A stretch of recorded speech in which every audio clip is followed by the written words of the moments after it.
Seeds હોય અને એમાંથી વૃક્ષ મોટું થાય એ આવકારદાયક છે. બીજા લોકોએ આનું અનુકરણ કરવા જોઈએ. યુવાઓને ખાસ કરીને વિદ્યાર્થીઓને કેટલું ઇન્સ્પિરેશન મળે? અહીંયા જે હાજર છે એ યુવાનો જ છે અને હું એ લોકોને પણ અનુમોદન કરું છું કે તમે અનુરોધ કરું છું કે તમે આ એક પેડ માટે નામ નરેન્દ્રભાઈની જે ઝુંબેશ છે એમાં જોડાયા છો અને ચાલુ રાખો. સર, વૃક્ષારોપણને લઈને શું મેસેજ આપવો છે જનરલ આપણે નાગરિકોને? દરેક નાગરિકે પોતાના ઘર પાસે જગ્યા હોય તો એક વૃક્ષ લગાવવું જોઈએ. હું આપ સૌને વિનંતી કરું છું, પત્રકારોને વાસણા ડેમમાં આવો. કોરોનાથી 2024 સુધી મેં 72,000 ઝાડ લગાવ્યા છે, મોટા કર્યા છે.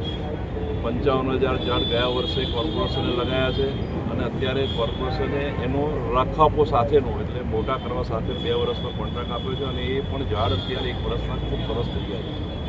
તો મેં મારા દિવંગત કુટુંબીજનોની યાદમાં 100 વડ, 100 લીમડા, 100 પીપળા ગયા વર્ષે વાયા હતા. હું નિયમિત જતો હતો અને અત્યારે એ પણ ખૂબ મોટા થઈ ગયા છે. તો મારી દરેક નાગરિકને અનુરોધ કે પોતાના ઘર પાસે જગ્યા હોય એક વૃક્ષ લગાવવું.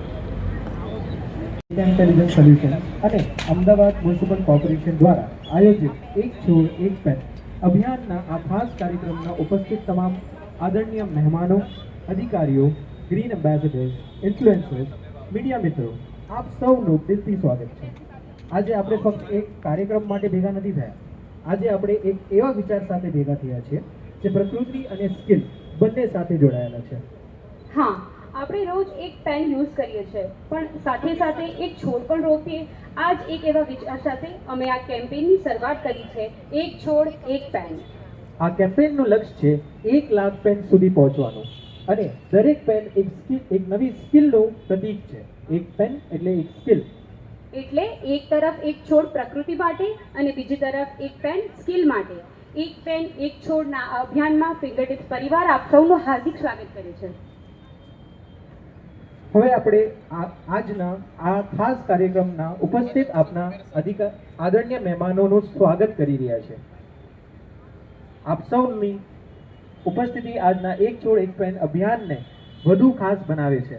આપણા એક કરીને આપના મહેમાનોનું સ્વાગત કરીશું. સૌથી પહેલા આપની વચ્ચે ઉપસ્થિત છે માનનીય MLA શ્રી અમિત પી શાહ. જનસેવા સાથે જોડાયેલા એક આદરણીય જનપ્રતિનિધિ તરીકે આપનું યોગદાન ખૂબ મહત્વપૂર્ણનું છે. આજે આપની વચ્ચે ઉપસ્થિત રહ્યા છો એ અમારા માટે ખૂબ ગર્વની વાત છે. સર, આપનું ખૂબ ખૂબ સ્વાગત છે. A round of applause for Amit P Shah sir. હું ફિંગરટિપ્સના CEO શ્રી સુનિલ પુરોહિત સરને વિનંતી કરું છું કે તેઓ પુષ્પગુચ્છ વડે MLA શ્રીનું સ્વાગત કરે. Thank you so much sir.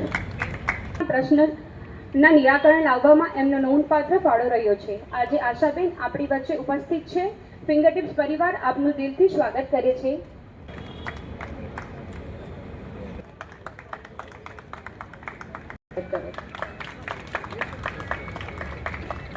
खूब खूब आभार. यहाँ आने वाले सभी लोगों को सबसे पहले मेरा तहे दिल से मैं उनका हार्दिक स्वागत करता हूँ. यहाँ मौजूद सभी लोग, हर एक बंदा अपनी लाइफ में बहुत इम्पोर्टेंट रखता है और सभी ने बहुत मेहनत की है यहाँ पे पहुँचने के लिए, जिनके साथ में मैं अभी हूँ. बट सभी इम्पोर्टेंट चीज़ों के साथ में एक इम्पोर्टेंट चीज़ है जो हमेशा भूल जाते हैं. तो मेरे एक सवाल है आप सबसे, अगर आप बता पाओ तो प्लीज़ बताना या सोच भी लेना कि हमारे लाइफ में सबसे इम्पोर्टेंट क्या है. जब आप सोच रहे होंगे ना, आपके दिमाग में बहुत सारी चीज़ें आएंगी कि आज तो मेरी इंपॉर्टेंट मीटिंग है, आज शायद किसी से पैसा लेना है, किसी को फ़ोन करना है, बहुत सारी चीज़ें होंगी. ऐसी सारी इंपॉर्टेंट चीज़ हमारी लाइफ में हमें दिखने लगेगी. लेकिन क्या लगता है सच में ये सब इंपॉर्टेंट है?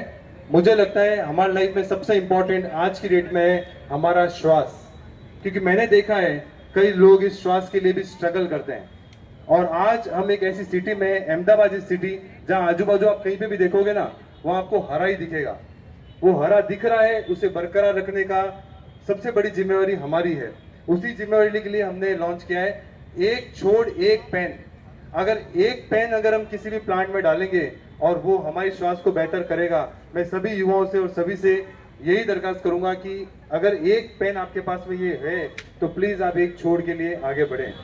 बाकी सभी का धन्यवाद, आप ऐसे ही हमारे साथ में रहें, आपका बहुत बहुत धन्यवाद। તો આભાર, થેન્ક યુ. એવું હવે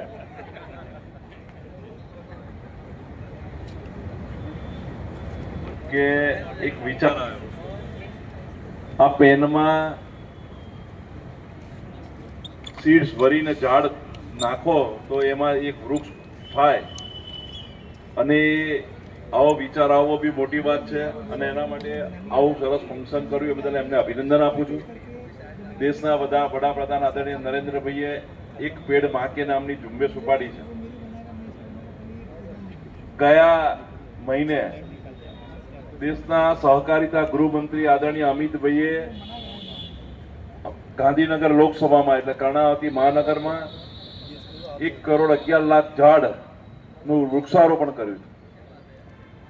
કોર્પોરેશન આપણને કોરોના કાળથી ઓક્સિજનની કિંમત ખબર છે. દરેક વૃક્ષ મફત ઓક્સિજન આપે છે.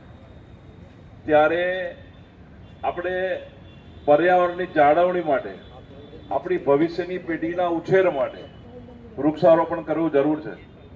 મને ગૌરવ છે કે કોરોના કાળમાં હું નવરો બેઠો હતો ત્યારે મેં મારા નજીક વાસણા ડેમમાં 72,000 ઝાડ મ્યુનિસિપાલિટીની મદદથી લગાયા, અને અત્યારે તમે આવો એક જંગલ થઈ ગયું છે અને મોટા થઈ ગયા છે. મારા દિવંગત માતા પિતા અને પત્નીની યાદમાં એ જગ્યાએ નજીકમાં 100 વડ, 100 લીમડા, 100 પીપળા મારા ખર્ચે લગાયા.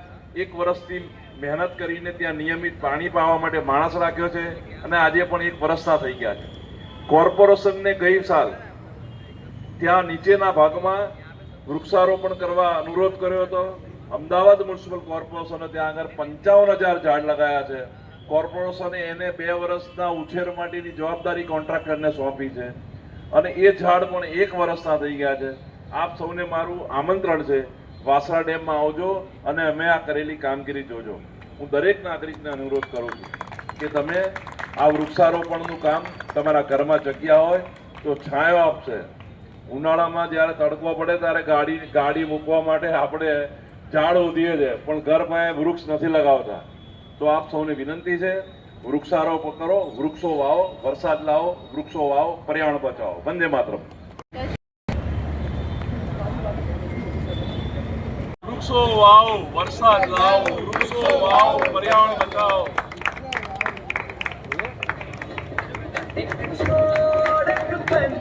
नई सोच नया कल, एक पौधा एक सपना मिलकर बदले आज कल।